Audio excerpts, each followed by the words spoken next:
I feel very happy today, terribly honored to receive this very prestigious award. And I'm here with, yes, His Excellency, the Governor of Assam, and here we have. I really feel a deep connection with the people of Bodoland, the Bodos, and the Assamese at large.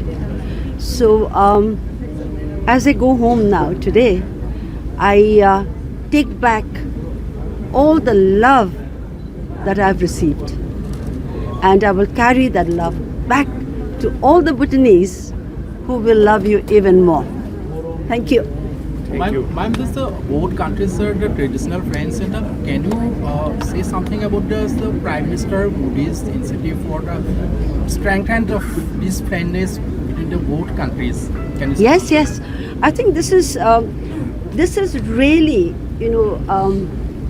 a start, because everything starts from people to people, whether it's from Prime Minister to Prime Minister, from our King, basically, who has the highest of love and respect for your people here.